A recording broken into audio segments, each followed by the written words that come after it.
Namaskar, good evening, India. My name is Amit Arora and I am a proud taxpayer of India. And I say that on top of the program because it happens to be a very special day today. 24 जुलाई भारत में income tax day के रूप में मनाया जाता है। तो आप सभी टैक्स पेयर्स को, आयकर अधिकारियों को, तमाम नागरिकों को आज के दिन की बहुत बहुत शुभकामनाएं। इनकम टैक्स डे का इतिहास क्या है और अब जब 31 जुलाई 2017 आने वाली है तो हम में से कौन हैं जिन्हें आयकर की विवरणी डालनी होगी, किन बातों का ध्यान रखें, इस विषय पर हम कार्यक्रम में बातचीत कर रहे हैं। हमारे साथ हैं चार्टर्ड अकाउंटेंट वेद जैन। सर नमस्कार।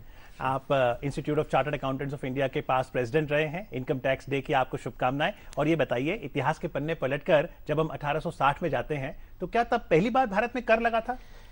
देखिए, इसकी बहुत इंटरेस्टिंग स्टोरी है भारत में इनकम टैक्स की। जी, विश्व भर में इनकम टैक्स जो आया है जितने भी डेवलप्ड नेशन में, उसके पीछे कोई ना कोई सिविल वार या कोई बाहर का एग्रेशन रहा।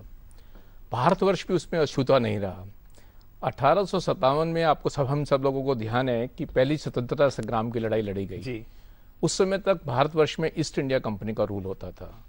1858 में क्वीन विक्टोरिया जो होती थी इंग्लैंड की, उनका प्रोक्लेमेशन हुआ जिससे ईस्ट इंडिया कंपनी का बिजनेस टेक ओवर कर लिया गया यहाँ पे सारा। अच्छा। और यहाँ पर भारतवर्ष का जो आज की डेट में जो उस समय का जो एडमिनिस्ट्रेशन था वो ब्रिटिश क्वीन के पास चला गया। तो वर्ष 1860-61 का जो फिनेंस मिनिस्टर जो उस समय के होते थे वहाँ के ब्रिटिश, जेम्स विल्सन, तो जब इंडिया बजट बन रहा था तो उस समय एक उनको दिक्कत आई कि 7 लाख रुपए का बजट में डेफिसिट नजर आ रहा है। अच्छा। तो जो 7 लाख के डेफिसिट को कवर करने के लिए उन्होंने एक टैक्स प्रपोज किया जिसका रखा duties on properties, profession, trade and offices. Okay. तो ये एक छोटा सा टैक्स इंट्रोड्यूस हुआ 1860 में। अच्छा। जैसे हमारे यहाँ की प्रथा है कि पहले बजट आता है तो बजट पार्लियामेंट में किया जाता था, तो उस समय लेजिस्लेटिव काउंसिल ऑफ इंडिया होती थी, उसमें ये बजट रखा गया, वो अप्रूव हुआ और 24 जुलाई 1860 को गवर्नर जनरल ने इसको असेंट दी, जो आज की डेट में भारत के राष्ट्रपति देते हैं जब बिल पास होता है, फाइनेंस बिल। तो उस दिन ये एक्ट बन गया, an act to impose duties on properties, profession, trade and offices. एक बहुत छोटा सा एक्ट था और जिसमें लगाया गया था कि जिस व्यक्ति की इनकम भारतवर्ष में 200 रुपए से सालाना ज्यादा होगी, अच्छा, उसके ऊपर 1 से लेकर 3% बहुत नॉमिनल टैक्स रखा गया था। हम इसको कहते हैं ये 4 पाई पर रुपीस। अच्छा। 1 रुपए में 16 आने होते थे और 1 आने के अंदर 4 पैसे और 1 पैसे के अंदर पाइज होती थी, तो वो एक टैक्स लगा था। तो 24 जुलाई 1860 में भारतवर्ष में हम ये कह सकते हैं इनकम टैक्स का जन्म हुआ और अब 157 साल पूरे हो गए हैं। तो आज का दिन उस हिसाब से एक महत्वपूर्ण दिन है इनकम टैक्स डिपार्टमेंट के लिए भी, सरकार के लिए भी और एक आम नागरिक के लिए, टैक्स पेयर के लिए भी। और ये भी ध्यान में रखते हुए कि उस समय तो बहुत छोटा सा टैक्स था, आज की डेट में अर्थव्यवस्था में इनकम टैक्स का केंद्र सरकार के बजट में 50% से ज्यादा का हिस्सा टैक्स प्रणाली में आता है। जब भारतवर्ष आजाद हुआ 1947 में, उसके बाद के जितने बजट बने तो इनकम टैक्स का हिस्सा एक 20% से शुरू हुआ था, 9 पर 18 थे। और बढ़ते बढ़ते बढ़ते क्योंकि भारतवर्ष की जीडीपी ग्रोथ हुई, पर कैपिटा इनकम बढ़ी, तो आज की डेट में लगभग 50% से ज्यादा का टैक्स, जो टैक्स रिवेन्यू आता है वो इनकम टैक्स से आता है और बाकी एक्साइज ड्यूटी, कस्टम वगैरह ऐसा आता है जो अब जीएसटी से रिप्लेस हो जाएगा। तो जैसे आजकल हम जो समझते हैं कि 1961 में इनकम टैक्स एक्ट आया, उससे पहले भी क्या कुछ लैंडमार्क रहे कि उसके बाद 61 का एक्ट आया? बहुत सारे लैंडमार्क रहे। 1860 के बाद ये इस शेप में 1867 तक चला। बीच में कुछ पीरियड के लिए इनकम टैक्स नहीं रहा, ये इस टाइप का टैक्स नहीं रहा। और फिर उसके बाद समय समय पे ये एक्ट फाइनेंस एक्ट से गवर्न होता रहा और पहला स्ट्रक्चर्ड इनकम टैक्स एक्ट आया था 1922 का एक्ट। 1922 का एक्ट बना, जब हम आजाद हुआ तो 1922 का एक्ट लगता था और वो आजादी के बाद भी 1961 तक चला गया। और 1961 में जब नया एक्ट पास हुआ तो उसने रिपील किया गया 1922 का एक्ट और वो नया एक्ट 1961 का बनाया गया। तो अभी अभी आप पुराने केस ला देखते हैं जो डिस्प्यूट्स है वगैरह हैं, तो आपको बहुत सारे केस ला मिल जाएंगे जो 1922 के एक्ट से रिलेटेड है, उससे पहले वाले इतने नहीं आएंगे। और इसके पीछे भी एक कभी कभी आपको ध्यान हो एक सवाल उठता है कि क्यों हर साल टैक्स रेट बजट में आते हैं, एक्ट में क्यों नहीं लिख दिए जाते? ये भी एक अपने आप में इश्यू रहता है। इसके पीछे भी एक पूरी लॉजिक है, रीजनिंग है, क्योंकि सरकार को हर साल बजट बनाना होता है। तो जब 1922 में बजट बन रहा था उस समय फर्स्ट वर्ल्ड वॉर होकर चुकी थी जी। तो जब फर्स्ट वर्ल्ड होकर चुकी थी तो सरकार को ये नहीं अंदाजा लग पाता था कि कितने उसको पैसे चाहिएंगे खर्चा करने के लिए, पोस्ट बार की खर्चे मीट आउट करने के लिए। तो सरकार हर साल अनाउंस करती थी कि इस साल ये रेट लगेंगे, और ये सिलसिला और चलता वही है। प्रथा आज की डेट में 1922 के बाद चली जी। है। सरकार हर साल, आप ये ध्यान करें, जी। बजट में इनकम को पहले एस्टिमेट नहीं किया जाता। जी। बजट में सरकार अपनी स्कीम, अपने खर्चों को पहले एस्टिमेट करती है कि टोटल मेरे जो अगले साल के खर्चे हैं, मेरी जो सैलरी है, मेरी जो मेंटेनेंस है, जो मेरी इंटरेस्ट की कॉस्ट है और जो कॉस्ट है वो इतनी पड़ेंगी, सोशल वेलफेयर मेजर हैं। फिर सरकार साधन ढूंढती है कि वो कहाँ से आएंगे। जब साधन में कहीं कमी पड़ती है तो फिर वो सरकार सोचती है कि नहीं, अब की बार ये टैक्स का रेट बढ़ा के ये कर दिया जाए। कभी कभी सरचार्ज भी लगाया जाता है, फिर कभी कभी एजुकेशन सेस आया इसी तरह से। तो ये डिफरेंट फॉर्मेट सरकार के होते हैं कि उस खर्चे को कहां से मीट आउट किया जाए। बिल्कुल, और उस साधन का एक बहुत सशक्त माध्यम आप और हम हैं, और बहुत जरूरी है कि इस देश की विकास यात्रा में हम अपना भागीदारी जरूर दिखाएं। तो आयकर की आज जो हम बात कर रहे हैं उसमें फाइनेंशियल ईयर 16-17 पे फोकस रहेगा, यानी 1 अप्रैल 2016 से लेके 31 मार्च 2017। और यदि आयकर रिटर्न से जुड़ा आपका कोई सवाल है तो आप चार्टर्ड अकाउंटेंट वेद जैन से सीधा सवाल कर सकते हैं। हमारा स्टूडियो का फोन नंबर नोट करें, 011 दिल्ली का STD कोड, और number 23097532, that's 23097532। Ved sir, financial year 16-17 reform के लिहाज से बहुत महत्वपूर्ण रहा। ये वो साल था जहां 4 महीने भारत सरकार ने इनकम डिक्लेरेशन स्कीम निकाली, और उसके बाद 8 नवंबर जो प्रधानमंत्री ने घोषणा की नोटबंदी। तो इसके मद्देनजर इस बार जो 31 जुलाई है कितनी इंपॉर्टेंट है? देखिए, ये बहुत महत्वपूर्ण इसलिए है कि जैसे आपने ठीक कहा कि वर्ष 2016-17 भारत के एक टैक्स रिफॉर्म में एक मेजर ईयर कहलाएगा। इसी साल में इनकम डिस्क्लोजर स्कीम आई, इसी साल में डिमोनेटाइजेशन आया, और इसी साल में पार्लियामेंट ने कॉन्स्टिट्यूशनल अमेंडमेंट GST का किया, जिसकी इंप्लीमेंटेशन हम वर्ष 16-17-18 में देख रहे हैं।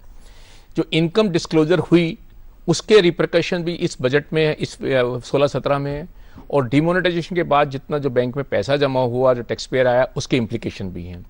सरकार का ऐसा मानना है कि वर्ष 16-17 की जो रिटर्न आप भरेंगे तो वो आपसे एक एडिशनल इंफॉर्मेशन कलेक्ट करने की कोशिश कर रही है, क्योंकि जिन लोगों ने पैसे बैंक में जमा कराए हैं 500 और 1000 रुपए के, जिसे हम डी नोटिफाइड नोट्स कहते हैं, अगर वो जो जमा कराए हैं, सरकार की ये इच्छा है कि सरकार ये चाह रही है कि वो डाटा पूरा किया जाए। तो एक तो सरकार ने क्या किया कि सभी बैंकों से सभी अकाउंट के बारे में इंफॉर्मेशन ले ली है, और अब सरकार जो टैक्स पेयर है उन सबसे कह रही है कि जब आप अपनी इनकम टैक्स की रिटर्न भरें तो आपने अगर 2 लाख या उससे ज्यादा टोटल पैसे बैंक में जमा कराए हैं 8 नवंबर और 31 दिसंबर के बीच में, तो आप इनकम टैक्स की रिटर्न में उसे जरूर डिक्लेयर करें। यानी जो इस बार ITR के 7 फॉर्म है, हर एक फॉर्म में कैश डिपॉजिट का कॉलम है जहां मुझे डी नोटिफाइड नोट्स मेंशन करने, बिल्कुल करने हैं, हर सातों की सातों रिटर्न के अंदर है। और क्योंकि 31 जुलाई की जो ज्यादा रिटर्ने हैं वो मैं समझता हूं ITR 1, ITR 2, ITR 3, ITR 4 ज्यादा लगेंगी, और कुछ केस में ITR 5 लग सकती है, क्योंकि कंपनी की रिटर्न पे ITR 6 लगता है, उसकी ड्यू डेट 30 सितंबर होती है, और जो चैरिटेबल ट्रस्ट वगैरह उसकी ITR 7 होती है, वो 30 सितंबर होगी। ITR 1, 2, 3, 4 में एक स्पेशल कॉलम बनाया है सरकार ने कि कितने जमा है। मैं लेकिन सभी अपने जितने मेरे देखने वाले भाई बहन हैं उनको सबको बता दूं कि आपको एक बैंक के बारे में डिटेल नहीं देनी है, जितने बैंकों में टोटल पैसे 2 लाख या अगर उससे ज्यादा जमा हुए हैं तो आपको सारे पैसे बताने और आयकर विभाग के पास तमाम बैंकों की जानकारी इसलिए है क्योंकि अब पैन को आधार से जोड़ दिया गया है।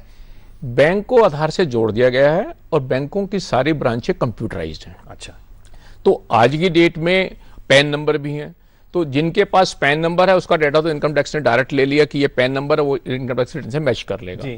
इसके अलावा जो बैंक अकाउंट हैं जिसमें पैन नहीं है वो डाटा उन्होंने अलग मंगा लिया है। अगर आज की डेट में आधार से लिंक हो गया और बैंक अकाउंट आधार से लिंक है तो बैंक इनकम टैक्स वाले उसे मैच कर लेंगे। तो अगर वो मैच हो जाएगा, जैसे आपने 3 लाख जमा कराए हैं और आपने डिक्लेयर कर दिया और इनकम टैक्स के हिसाब से भी 3 लाख आया, तो फिर आपको कोई स्क्रूटनी का और वेरिफिकेशन का नोटिस नहीं आएगा, अनलेस कि वो 3 लाख मिसमैच कर जाए आपके नॉन सोर्सेज ऑफ इनकम से। तो सरकार की जो इनकम टैक्स डिपार्टमेंट की इस बार जो चेष्टा रहेगी वो 2 रहेंगी। एक, जो आपने डिक्लेयर किया वो बैंक से मैच करता है, और सेकेंडली जो आपने जमा कराया है वो आपकी इनकम पर्टिकुलर सराउंडिंग सर्कमस्टांसेस से मैच करता है। मतलब ऐसा नहीं हो सकता कि मैं सालाना इनकम 1 लाख 2 लाख दिखाऊं, पता लगा मैंने 20 लाख जमा करा दिया, तो ये सवाल आ सकता है। और यहाँ पर ये समझना जरूरी है कि आज का दिन ईमानदारी का उत्सव मनाने का है और ये पूरी प्रक्रिया चले ताकि हम सरकार के साथ भागीदारी रखें कि क्लीन मनी के क्षेत्र से, और इससे अर्थव्यवस्था को हम सभी को लाभ मिलेगा। तो एक तो बात ये रही कि डी नोटिफाइड नोट्स का हमें मेंशन करना है, 2 लाख से ऊपर, कम हो तो भी आप कर सकते हैं। दूसरी बात आप ये बताइए कि जो हमने 7 फॉर्म्स अभी दिखाए स्क्रीन पर, ITR 1 के बारे बताइए, क्योंकि क्या अधिकांश जनता ITR 1 ही भरेगी? देखिए, मैं जो इंडिविजुअल एंड HF है जिनकी बाय एंड लार्ज डेट 31 जुलाई है, उनके लिए 4 फॉर्म एप्लीकेबल होते हैं। एक ITR 1 बहुत सिंपल फॉर्म बनाया है सरकार ने, जिसे 1 पेजर फॉर्म हम कहते हैं। ये उन लोगों के लिए एप्लीकेबल है जिनकी कोई बिजनेस से इनकम नहीं है, एक से ज्यादा प्रॉपर्टी नहीं है, कैपिटल गेन वगैरह की कोई इनकम नहीं है किसी की, और 50 लाख से टोटल इनकम कम है। अच्छा, 50 लाख से ज्यादा है तो भले ये 3 फिर ITR 2 में आपको जाना पड़ेगा। तो ITR 1 तो बहुत सिंपल बनाया है कि हम टैक्स पेयर। ये सही मायनों में सहज है जो नाम है, ये सहज है, और ये इसलिए बनाया है कि आज की डेट में जो पुराना एनालिसिस है वो ये इंडिकेट कर रहा है कि 3 करोड़ रिटर्नें लगभग इस कैटेगरी में फॉल करती हैं इंडिविजुअल की। तो सरकार का कहना है कि इन 3 करोड़ लोगों को एक बहुत सिंप्लीफाइड वे दे दिया गया है कि आप ये ITR 1 भर लीजिए। इसके अलावा किसी के पास अगर बिजनेस इनकम नहीं है, 50 लाख से ज्यादा की इनकम है, एक से ज्यादा की प्रॉपर्टी है और कोई कैपिटल गेन वगैरह है, तो फिर उसको ITR 2 भरनी है। ITR 2 में इंफॉर्मेशन ITR 1 के मुकाबले में ज्यादा है, उसमें आपको सारी डिटेल देनी। लेकिन ITR 1, ITR 2, ITR 3, ITR 4 चारों के अंदर आपको अपने बैंक अकाउंटों की पूरी डिटेल देनी है।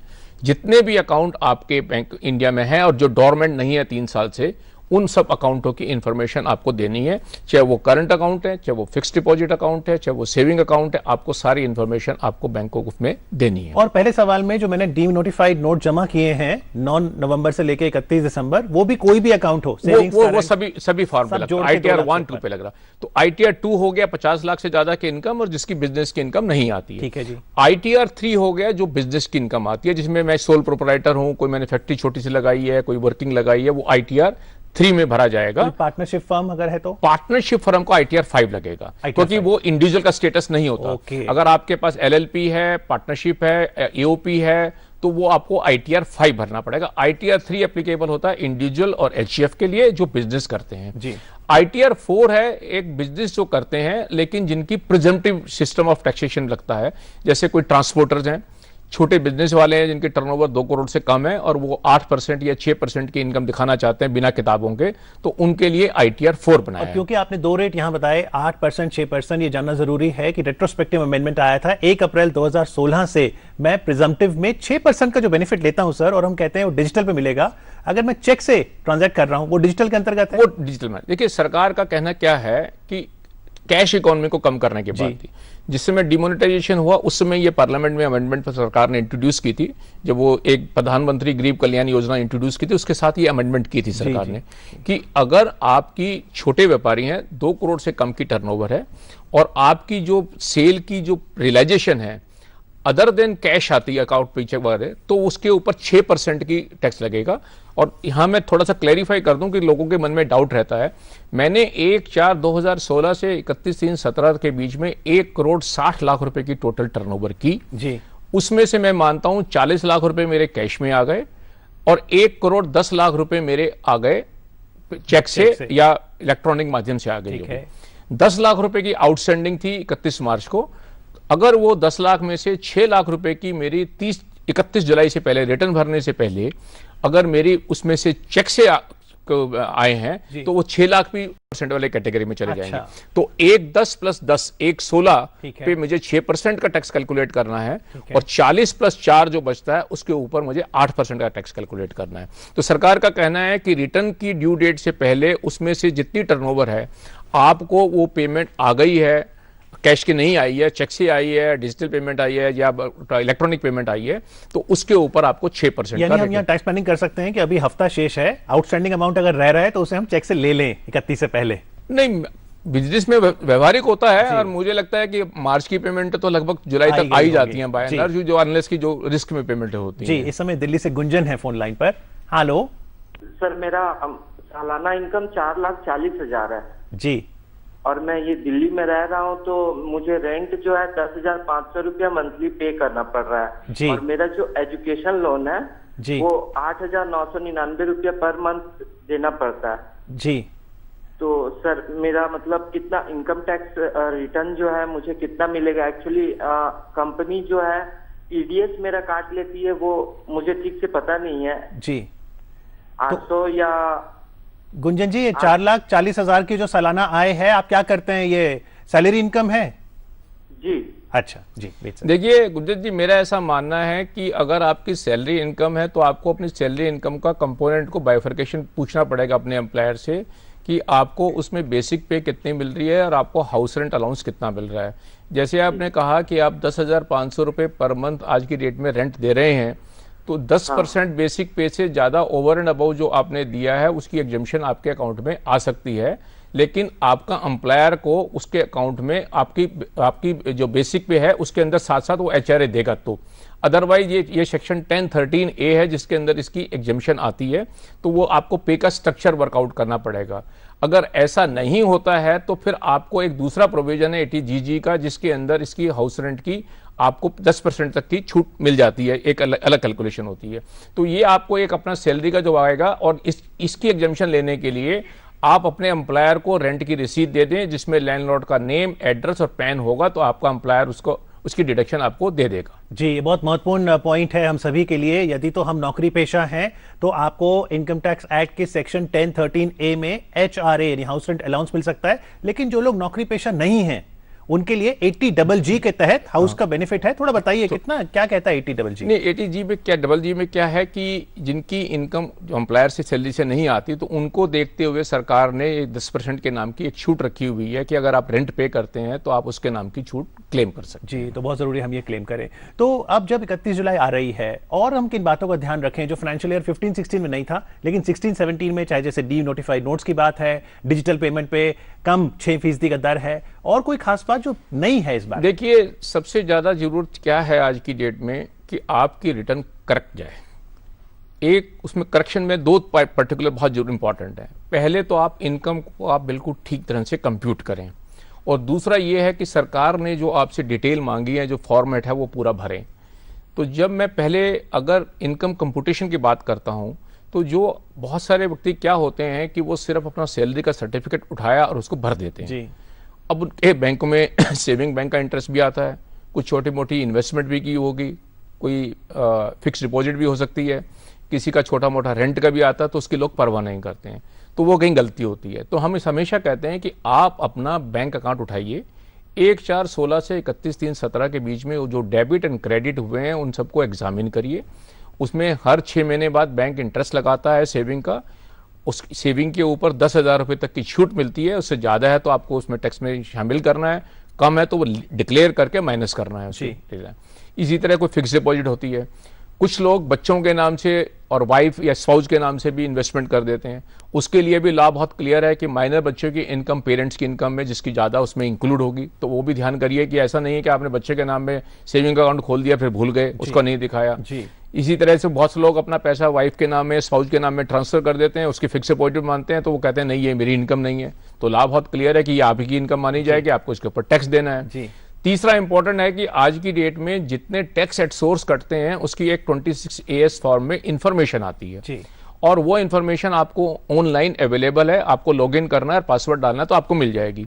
उससे आपको अपनी क्या इनकम आपको जहां जहां से हुई है वो सारी नजर आती है उसके अंदर, तो आप उससे मैच करिए कि आपने जो इनकम बनाई है उससे मैच हो रही है, वो सारी हुई है। फिर आप कंप्यूटेशन के बाद अपनी डिडक्शन जो बनती हैं, आपने अगर LIC में, प्रोविडेंट फंड में, पब्लिक प्रोविडेंट फंड में, हाउसिंग लोन में, इसमें कोई निवेश किया है, NPS किया है, वो आप उसकी सारी छूट ले लीजिए। वो लेने के बाद इनकम कंप्यूट हो गई। इसके बाद आ गया फॉर्मेट भरने की बात। उसमें भी सरकार हर साल कुछ ना कुछ एडिशनल इंफॉर्मेशन देने की चेष्टा करती है। लास्ट ईयर सरकार ने कहा था अपने पासपोर्ट को लिंक कर दीजिए, अब की बार सरकार ने कहा आप आधार कार्ड को लिंक कर दीजिए, तो आपको आधार कार्ड से लिंक करना है। हाँ जी, मैंडेटरी है। 30 जून के बाद जो भी रिटर्न है मैंडेटरी है। और मेरा कहना यह है कि बहुत सिंपल है। बहुत लोगों को दिक्कत आती है, मैं सुनता हूं, कहते हैं कि आधार में नाम मिसमैच हो रहा है, एड्रेस मिसमैच हो रहा है, फादर नेम में कोई स्पेलिंग एरर है। तो आज की डेट में आधार फैसिलिटेशन सेंटर में जाएंगे तो वो हाथ क्या तो आपको 1 या 2 दिन में जब भी ठीक करके आपको दे देते हैं, तो उससे बड़ा आसान हो जाएगा। साथ के साथ जैसे आपने कहा बैंक अकाउंट की, मैंने कहा डिटेल सारी देनी है आपको कि जहां जहां आपके बैंक अकाउंट हैं वो सारे बैंक अकाउंट आपको पूरे डिक्लेयर करने हैं। सर, एक प्रश्न है फोन लाइन पर। हेलो जी सवाल पूछिए। सर मैं जामीनगर से बोल रहा हूँ, रॉकी। हाँ जी। मेरी रेंटल इनकम, जैसे जो मेरा अपना मकान है जी, जो मेरा अपना मकान है जी, उसकी जो रेंटल इनकम आ रही है, हाँ जी, उसको मुझे अपनी इंडिविजुअल रिटर्न में दिखाना पड़ेगा? जी देखिए, जो भी इनकम आती है किराए की, वो इनकम को आपको इनकम फ्रॉम हाउस प्रॉपर्टी के अंदर दिखाना पड़ेगा। आपका अपना मकान है और एक मकान है जिसमें आप रहते हैं और कोई किराए की इनकम नहीं आती, फिर तो आपको कुछ दिखाने की जरूरत नहीं है, हमें सेल्फ ऑक्यूपाइड कहते हैं।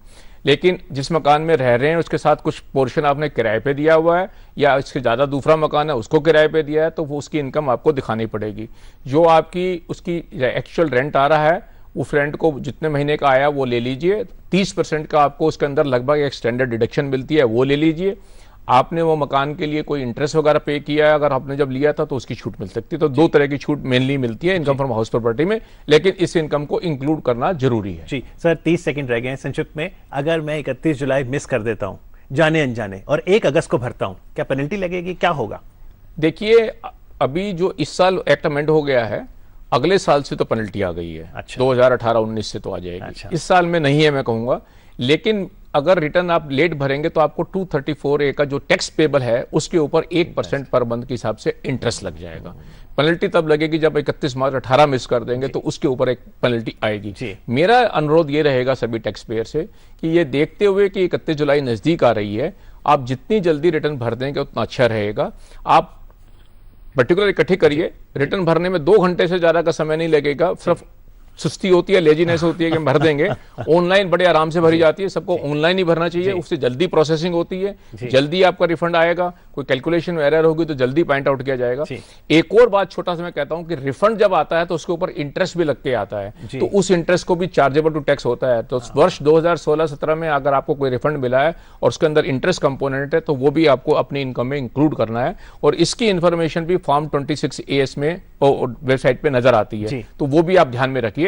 और इनकम को कंप्यूट करते समय आप पूरा विवेक लगाइए और ठीक तरह से हर चीज को इनकम के लेके चलिए। ये मान लीजिए कंप्यूटराइजेशन पूरा हो चुका है और सरकार के पास AIR के थ्रू और अदरवाइज सोर्सेज से आपके बारे में पूरी इंफॉर्मेशन अवेलेबल है। अगर आप किसी चीज को मिस करेंगे तो सरकार कंप्यूटर में मिसमैच करके आपको फिर स्क्रूटनी के लिए नोटिस देगी। जी, और सरकार आपके लिए बहुत सरल बना रही है प्रक्रिया। आप incometaxindia.gov.in इस वेबसाइट पर जा सकते हैं, और हाल ही में हमने देखा कि आयकर विभाग ने आयकर सेतु मोबाइल ऐप भी लॉन्च किया है, जिसमें आयकर से जुड़ी तमाम जानकारी आपके मोबाइल पर उपलब्ध है। लेकिन आज आयकर रिटर्न्स पर इतनी सरलता से बातचीत करने के लिए वेद जैन जी, आपका बहुत बहुत धन्यवाद। Thank you. थैंक